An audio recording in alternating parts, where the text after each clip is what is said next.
Hare Krishna, Radhe Radhe. Welcome to my channel. तो जी कैसे हो आप सभी लोग? उम्मीद करती हूँ कि राधे कृष्ण जी की कृपा से आप सभी लोग अच्छे होंगे और स्वस्थ होंगे। तो जी कल हमने जाना था श्रीमद् भगवत गीता का 8वां अध्याय के महात्म्य। तो आज हम जानेंगे श्रीमद् भगवत गीता का 8वां अध्याय। तो चलिए शुरू करते हैं हम श्रीमद् भगवत गीता का 8वां अध्याय। ओम श्री परमात्मने नमः।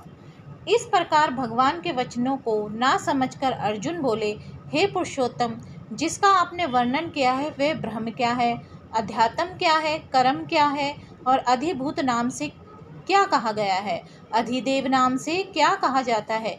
हे मधुसूदन, यहाँ अधियज्ञ कौन है और वह इस शरीर में कैसे है, और युक्त चित्त वाले पुरुष द्वारा अंत समय में आप किस प्रकार जानने में आते हो। इस प्रकार अर्जुन के प्रश्न करने पर श्री भगवान जी बोले, हे अर्जुन, परम अक्षर अर्थात जिसका कभी नाश नहीं हुआ, ऐसा सच्चिदानंद घन परमात्मा तो ब्रह्म है और अपना स्वरूप अर्थात जीव आत्मा अध्यात्म नाम से कहा जाता है, तथा भूतों के भावों को उत्पन्न करने वाला शास्त्र विहित यज्ञ, दान और होम आदि के निमित्त जो द्रव्यादिकों का त्याग है वह कर्म नाम से कहा गया है। उत्पत्ति विनाश धर्म वाले सब पदार्थ अधिभूत है और हृदय में पुरुष अधिदेव है। और हे देहधारियों में श्रेष्ठ अर्जुन, इस शरीर में मैं वासुदेव ही विष्णु रूप से अधियज्ञ हूँ, और जो पुरुष अंत काल में मेरे को ही स्मरण करता हुआ शरीर को त्याग कर जाता है वे मेरे साक्षात स्वरूप को प्राप्त होता है। इसमें कुछ भी संशय नहीं है।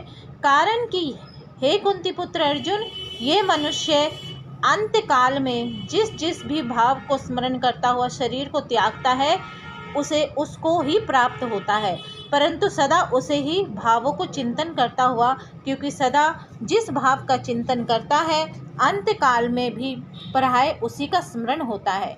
इसलिए हे अर्जुन, तू सब समय में निरंतर मेरा स्मरण कर और युद्ध भी कर।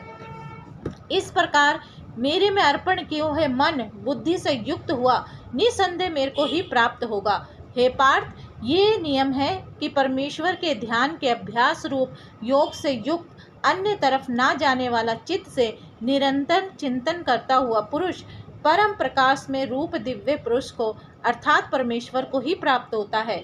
इससे जो पुरुष सर्वज्ञ अनादि सबके नियंता, सूक्ष्म में भी अति सूक्ष्म, सबके धारण पोषण करने वाले अचिंतनीय स्वरूप सूर्य के सदृश्य नित्य चेतन प्रकाश रूप अविद्या से अति परे शुद्ध सच्चिदानंद घन परमात्मा को स्मरण करता है, वे भक्ति युक्त पुरुष अंत काल में भी योग बल से भ्रुकुटी के मध्य में प्राण को अच्छी प्रकार स्थापन कर फिर निश्चल मन से स्मरण करता हुआ उस दिव्य स्वरूप परम पुरुष परमात्मा को ही प्राप्त होता है। हे अर्जुन, वेद के जानने वाले विद्वान जिस सच्चिदानंद घन रूप परम को ओंकार नाम से कहते हैं और आसक्ति रहित यतनशील महात्मा जन जिसमें प्रवेश करते हैं तथा जिस परम पद को चाहने वाले ब्रह्मचर्य का आचरण करते हैं, उस परम पद को तेरे लिए संक्षेप से कहूँगा। हे अर्जुन, जब इंद्रियों के द्वारा को रोक कर अर्थात इंद्रियों को विषय से हटाकर तथा मन को हृदय में स्थिर करके और अपने प्राण को मस्तक में स्थापन करके योग धारणा में स्थित हुआ, जो पुरुष ओम ऐसे इस एक अक्षर रूप ब्रह्म को उच्चारण करता हुआ और उसके अर्थ स्वरूप मेरे को चिंतन करता हुआ शरीर को त्याग कर जाता है, वे पुरुष परम गति को प्राप्त होता है। हे अर्जुन, जो पुरुष मेरे में अनन्य चित्त से स्थित हुआ सदा ही निरंतर मेरे को स्मरण करता है, उस निरंतर मेरे में युक्त हुए योगी के लिए मैं सुलभ हूँ अर्थात सहज ही प्राप्त हो जाता हूँ। वे परम सिद्धि को प्राप्त हुए महात्मा जन मेरे को प्राप्त होकर दुख के स्थान रूप क्षण भंगुर पूर्ण जन्म को नहीं प्राप्त होते हैं, क्योंकि हे अर्जुन, भ्रम रोग से लेकर पूर्णावर्ती स्वभाव वाले अर्थात जिनको प्राप्त होकर पीछा संसार में आना पड़े ऐसे हैं, परंतु हे कुंती पुत्र, मेरे को प्राप्त होकर उसका पूर्ण जन्म नहीं होता है, क्योंकि मैं कालातीत हूँ और वह ये सब भ्रमादिकों के लोक काल करके अवधि वाले होने से अनित्य है।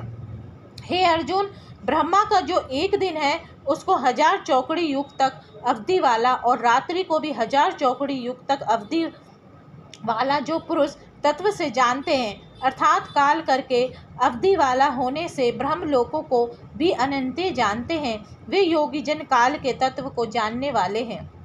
इसलिए वे ये भी जानते हैं कि संपूर्ण दृश्य मात्र भूतगण ब्रह्मा के दिन के प्रवेश काल में अव्यक्त से अर्थात ब्रह्मा के सूक्ष्म शरीर से उत्पन्न होते हैं और ब्रह्मा की रात्रि के प्रवेश काल में उस अव्यक्त नामक ब्रह्मा के सूक्ष्म शरीर में ही लय होते हैं।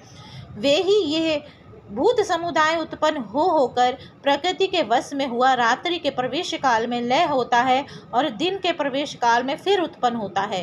हे अर्जुन, इस प्रकार ब्रह्मा के 100 वर्ष पूर्ण होने से अपने लोक सहित ब्रह्मा भी शांत हो जाता है, परंतु उस अव्यक्त से भी अति परे दूसरा अर्थात विलक्षण जो सनातन अव्यक्त भाव है, वे सच्चिदानंद घन पूर्ण ब्रह्म परमात्मा सब भूतों को नष्ट होने पर भी नहीं नष्ट होता है। जो वे अव्यक्त अक्षर ऐसा कहा गया है, उसे ही अक्षर नामक अव्यक्त भावों को परम गति कहते हैं तथा जिस सनातन अव्यक्त भाव को प्राप्त होकर मनुष्य पीछे नहीं आते हैं, वे मेरा परम धाम है। और हे पार्थ, जिस परमात्मा के अंतर्गत सर्वभूत है और जिस सच्चिदानंद घन परमात्मा से यह सब जगत परिपूर्ण है, वे सनातन अव्यक्त परम पुरुष अनन्य भक्ति से प्राप्त होने योग्य है। और हे अर्जुन, जिस काल में शरीर त्याग कर गए हुए योगी जन पीछा ना आने वाली गति को और पीछा आने वाली गति को भी प्राप्त होते हैं, उस काल को अर्थात मार्ग को कहूँगा। उन 2 प्रकार के मार्गों से जिस मार्ग में ज्योतिर्मय अग्नि अभिमानी देवता है और दिन का अभिमानी देवता है तथा शुक्ल पक्ष का अभिमानी देवता है और उत्तरायण के 6 महीनों का अभिमानी देवता है, उस मार्ग में मरकर गए हुए ब्रह्मवेता अर्थात परमेश्वर के उपनाम से परमेश्वर को परोक्ष भाव से जानने वाले योगी जन उपयुक्त देवताओं द्वारा कर्म से ले गए हुए ब्रह्म को प्राप्त हुए हैं। जिस मार्ग में धूमाभिमानी देवता है और रात्रि अभिमानी देवता है तथा कृष्ण पक्ष का अभिमानी देवता है और दक्षिणायन के 6 महीनों का अभिमानी देवता है, उस मार्ग में मरकर गया हुआ सकाम कर्म योगी उपयुक्त देवता द्वारा कर्म से ले गया हुआ चंद्रमा की ज्योति को प्राप्त होकर स्वर्ग में अपने शुभ कर्मों का फल भोग कर पीछा आता है। क्योंकि जगत के ये 2 प्रकार के शुक्ल और कृष्ण अर्थात देवयान और पितृयान मार्ग सनातन माने गए हैं। इनमें एक एक के द्वारा गया हुआ पीछा ना आने वाली परम गति को प्राप्त होता है और दूसरा द्वारा गया हुआ पीछा आता है अर्थात जन्म मृत्यु को प्राप्त होता है। हे पार्थ, इसी प्रकार इन दोनों मार्गों को तत्व से जानता हुआ कोई भी योगी मोहित नहीं होता है, अर्थात फिर वे निष्काम भाव से ही साधन करता है, कामनाओं में नहीं फंसता है।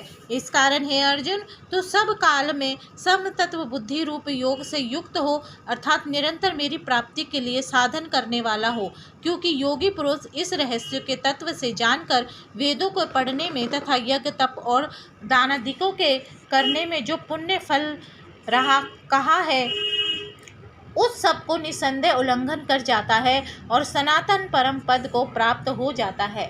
तो जी भगवत गीता का 8वां अध्याय यहीं पे समाप्त। उम्मीद करती हूँ कि आपको आज का 8वां अध्याय अच्छा लगा होगा। अगर आपको आज का अध्याय अच्छा लगा हो तो वीडियो को लाइक एंड शेयर करना ना भूलें। हरे कृष्णा, राधे राधे।